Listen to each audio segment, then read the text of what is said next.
আসলে আমরা কখনো চাই না আমাদের যারা বৃদ্ধ বাবা মা আছেন আমাদের তাদেরকে যাতে কখনো আমরা যাতে বৃদ্ধ নিবাস বা বৃদ্ধা নিবাস যেটি বলি না কেন সেইখানে যাতে বা বৃদ্ধাশ্রম সেটিতে যাতে আমরা না দেই, কিন্তু তারপরও আসলে অনেক পরিবারে আমরা দেখেছি বা অনেক সময় আমরা দেখেছি যে এইরকম অনেক বৃদ্ধ আসলে তারা তাদের শেষ বেলায় এসে অনেক কষ্টের সম্মুখীন হন এবং সেই তাগিদ থেকে একজন লন্ডন প্রবাসী যিনি খসরুজ্জামান খসরু, তিনি এই সিলেটের কৃতি সন্তান, ইংল্যান্ডের বাসিন্দা, ব্রিটিশ বাংলা ওয়েলফেয়ার ট্রাস্টের উদ্যোগে আজকে তারা এখানে প্যারেন্টস কেয়ার বা বৃদ্ধা নিবাস চালু ভিত্তিপ্রস্তর স্থাপন করছেন এবং এটিতে কিন্তু তারা একদম বিনামূল্যে এইসব বৃদ্ধা বয়স্ক বাবা মাকে তাদেরকে সেবা দিবেন। এবং আমরা দেখতে পাচ্ছি বৃষ্টি চলে এসেছে, আমরা বৃষ্টির কারণে আমরা একটু এবং প্রায়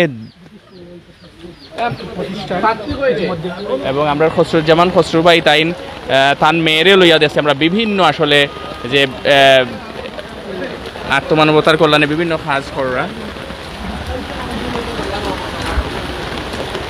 সো আমরা দেখলাম আসলে সবে বৃষ্টি এমন এক অবস্থা হয়েছে, আমরা মেয়র সাহেব একটু এবং এইখানে উপস্থিত হয়েছেন সিলেট সিটি কর্পোরেশনের বর্তমান মেয়র আরিফুল হক চৌধুরী এবং উনি হচ্ছেন যে খসরুজ্জামান খসরু 10 তলা ফাউন্ডেশন করবেন উনি এখানে, এবং বিনামূল্যে বৃদ্ধা বয়স্ক যারা আছেন তাদেরকে এই সেবাটুকু দিবেন। শুধু আসলে মেডিকেল সেন্টার থাকবে এইখানে এমনকি সুইমিং পুলের ব্যবস্থা থাকবে, বিভিন্ন ধরনের সুযোগ সুবিধা দেওয়া হবে।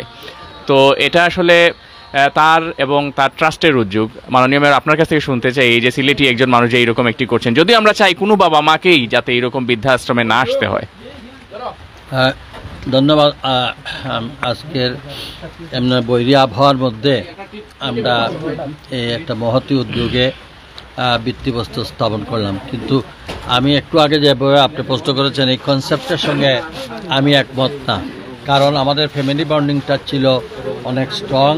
আমরা আমাদের মা বাবাকে আমাদের কাছে রাখতে চাই, কিন্তু বর্তমান প্রেক্ষাপটে যে কিছু বিষয় আছে, যদি সন্তান কর্মস্থলের জন্য কর্মসংস্থানের জন্য যদি দেশের বাইরে থাকে এবং কোনো আত্মীয়স্বজন না থাকে, তখন সেই ক্ষেত্রে তাকে এই ধরনের একটা বৃদ্ধাশ্রমে দেওয়া। তো আমার মনে হয় এটা যেমন একটা যার কোনো মিনস নাই, কোনো ধরনের তার একবার কেয়ারটেকারের জন্য একজন মানে একটা অর্গানাইজেশন যদি দেখাশোনা থেকে শুরু করে সব কিছু ভালো। আমার মনে হয় এর পাশাপাশি আমি এও বলবো, যদিও এও বলবো যে আমাদের ফ্যামিলি বন্ডিংটাকে আমাদের অতিথির মতো আমাদের মা বাবা আত্মীয় স্বজনরা যেভাবে সেই ফ্যামিলি বন্ডিংটাকে আরও একটু স্ট্রং করতে হবে।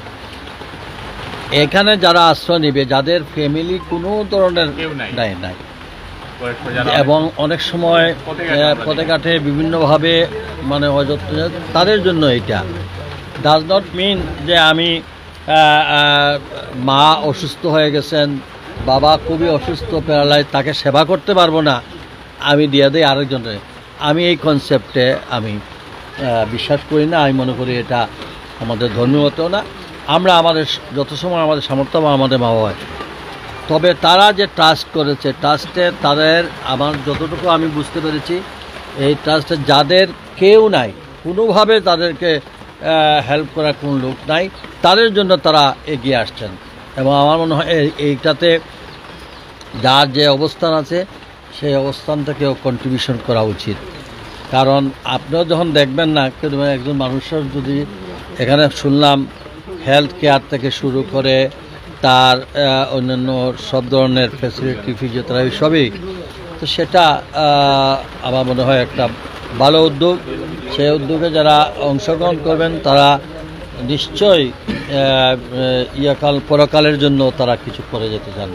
আমি তাদের এই উদ্যোগকে স্বাগত জানাই এবং এটার সঙ্গে যারাই সংশ্লিষ্ট এবং যারাই প্রবাসে আছেন, বিভিন্ন আছেন, যদি এটার সঙ্গে যেহেতু নন প্রফিটেবল অর্গানাইজেশন, এখান থেকে যেন কোনো প্রফিট নিয়ে কেউ চিন্তাভাবনা করতেছে না, সো এটাকে একটা হিউজ পরিমাণ একটা ইনভেস্টমেন্টের প্রয়োজন আছে।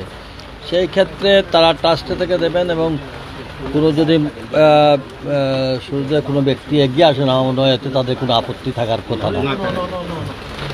একদম বৃষ্টির মধ্যে এত কষ্ট করে আসলে তারা যে এসেছেন, আমরা একটু আপনার কাছে একটু সিলেটি মাতি একটু আপনি যদি একটু কইতে আসলে যে আমরা সালমাফা আইসেন তাইন আসলে যে এটা এত কষ্ট করে যে আপনারা আইনের মাঝে আইসেন একটা মহৎ একটা কাজও আইসেন এবং আপনার সিলেটের মানুষের কিতা কইতা চাইন? আসলে এটা উদ্বোধন করার মেইন উদ্দেশ্য হইল যেন বুড়া সব যে বৃদ্ধ মানুষ আছে সবার লাগে হেল্প করা হোক, তারা যাতে কোনো ধরনের কোনো অসুবিধা না হয়, যারা ওই নামাজে থাকবা তার সব ফ্যাসিলিটি আমরা জেলা পার হই নাকি যতটুকু পার হই সাহায্য করবা তারারে। কোনো ধরনের অসুবিধা ওই তারা ডক্টর থেকে শুরু করিয়া যত ধরনের তারা জিম খানা বানাই রাতেন টাইম সব তো আমরা যতটুকু পারা সবটা করা। আপনারা সবে সাহায্য করতা যে আসন যে সবে মিলিয়ে সাহায্য করতে হবে, একলা তো সম্ভব নয় কোনো জিনিস। অক্টো আঁকে সবার কাছে কামনা যেন সবে সাহায্য করতা, সব আগে আইতা যে যতটুকু পার হইল মুখ দিয়ে হইলো মাতি হইলো হেল্প করতা আপনারা। Thank you. আমরা ট্রাস্টি সালমা আফরোজ আপার লগে মাতলাম। আমরা আসলে আজকে এখানে এসেছি আমাদের ব্রিটিশ বাংলা ওয়েলফেয়ার ট্রাস্টের একটি প্রতিষ্ঠান, এখানে একটি বৃদ্ধাশ্রম, একদম আধুনিক যতগুলো সুবিধা আছে সেই সুবিধাগুলো নিয়েই এখানে একটি বৃদ্ধাশ্রম অথবা প্যারেন্টস হোম করার একটি উদ্যোগ জনাব খসরু এবং ওনার পরিবারের সদস্যরা ওনাদের ট্রাস্টের মাধ্যমে নিয়েছেন। আমরা এই উদ্যোগকে স্বাগত জানাই এবং এই যে নামটি ওনারা নামকরণ যেটি করেছেন যে ব্রিটিশ বাংলা, এই নামের মধ্যেই কিন্তু আমরা আমাদের মাতৃভূমিতে কিছু করার গন্ধ পাচ্ছি, একটা স্মেল পাওয়া যাচ্ছে যে ওনারা এই নামের সাথেই কিন্তু এখানেও কিছু করার একটি সেতুবন্ধন আছে আমার কাছে মনে হচ্ছে। আমাদের মাননীয় মেয়র একটু আগে যে কথাগুলো বলেছেন আসলে এই কথাগুলো খুব হৃদয়স্পর্শী। কোনো সন্তানই চায় না তার মা বাবা বৃদ্ধাশ্রমে থাকুক অথবা তার সন্তানকে ছেড়ে শেষ বয়সে বৃদ্ধাশ্রমে আশ্রয় নেক। আমি একজন সন্তান হিসেবে এটি আমি কখনো চাইব না এবং আমি মনে করি আমার মতো প্রত্যেক সন্তানই চাইবে না যে তার মা বাবা বৃদ্ধাশ্রমে থাকুক। এটি আসলে আমার কাছে মনে হয়েছে জনাব খসরু সাহেবের সাথে আমার যতটুকু কথা হয়েছে এটি আসলে সেরকম বৃদ্ধাশ্রম না। এবং সিলেটের প্রেক্ষাপটে আপনি জানেন যে আমরা আমাদের মা বাবার প্রতি কতটুকু যত্নশীল এবং শ্রদ্ধাশীল, এটি সিলেটের প্রেক্ষাপটে আমরা সকলেই জানি, এটি আমরা কল্পনাও করি না। কিন্তু খসরু সাহেব যেটি করতে চাচ্ছেন সেটি হচ্ছে যে মাননীয় মেয়র বলেছেন যে যার কেউ নেই, হ্যাঁ সন্তানাদি হয়তো দেশের বাইরে আছেন, এরকম একটা পরিস্থিতিতে যাতে তারা স্পেশালি একটু স্পেশাল কেয়ার তাদেরকে দেয়া যায় বা নিতে পারেন, এরকম একটি ব্যবস্থাপনা মাথায় রেখে হয়তো এই কাজটি ওনারা শুরু করেছেন। আমরা এটির সাফল্য কামনা করি। তারপরেও পর্দার অন্তরালে যদি কোনো দুঃখিনী মা বাবা থাকেন তাদের জন্য এটি একটি আশ্রয়স্থল হবে সেটি আমি বিশ্বাস করি। এবং ব্রিটিশ বাংলা ওয়েলফেয়ার ট্রাস্ট শুধু যে এখানে বৃদ্ধাশ্রম করছে তা না, আমরা দেখেছি যে গত মাসেও তারা ইংল্যান্ডে প্রায় 15 জনকে অ্যাপ্রিসিয়েশন সিরিমনির মাধ্যমে তারা সম্মাননা স্মারক দিয়েছেন। এই ট্রাস্ট বিভিন্ন সময়ে দুস্থ মানুষের পাশে এসে দাঁড়িয়েছে, ইভেন ইউক্রেনে তারা লরি পাঠিয়েছেন খাদ্য সামগ্রী দিয়ে। এবং আমরা বন্যার সময়ও তারা বিভিন্ন জায়গায় তারা তাদের হস্ত প্রসারিত করেছেন। যে কোনো অবস্থাতেই আমরা চাইব না আমাদের মা বাবাকে আমরা বৃদ্ধাশ্রমে দিই, এটি আমাদের মনে রাখতে হবে। করার উদ্দেশ্য হলো যাদের মা বাপ নাই, মানে ছেলে সন্তান নাই, বৃদ্ধ মানুষ যারা মনে করেন আর্থিক অবস্থা খুবই খারাপ, যারা মনে করেন আর্থিক পারে না, সেই সব মানুষের জন্য এই বৃদ্ধাশ্রম করা।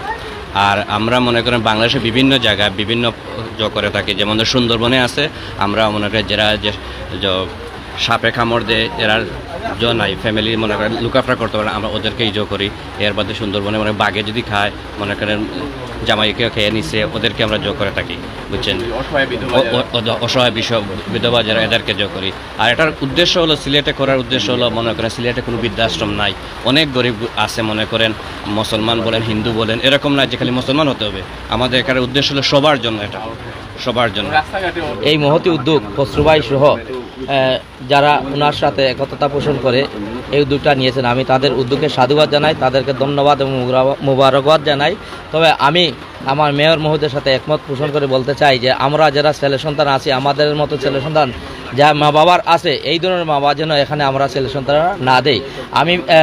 আমি এটা বিশ্বাস করি যে আমার সিলেটের মানুষ, আমার মা বাবা যেভাবে আমাকে জন্মর পর থেকে ছোটো থেকে এত বড় লালন পালন করে এত বড় করেছে, আমরা সিলেটের মানুষ, আমরা যতটুকু দেখে আসছি, আমরা মা বাবাকে বৃদ্ধ বয়সে আমরা ঠিকই ছেলে মেয়ের মতো আমরা লালন পালন করি। আমি আমার সিলেটবাসীকে উদারতা আহ্বান জানাবো যে আমাদের সিলেটে আমার মনে হয় এই বৃদ্ধাশ্রমটা প্রথমই হয়েছে। আমাদের মা বাবাকে বৃদ্ধাশ্রম না দেয়, যারা একদম অনাথ অসহায়, যারা ছেলে সন্তান বাইরে আছে, মেয়র মহোদয় যেটা বলেছেন, এরা যেন এখানে স্থান পায়। আর যারা উদ্যোগ নিয়েছে তাদের উদ্যোগের সাথে আমরা একমত করে আমরা এলাকাবাসী যারা আছে আমরা সবাই যেন ওনাদেরকে সাহায্য করি, ওনাদের সকলের মঙ্গল কামনা করতে সবাইকে।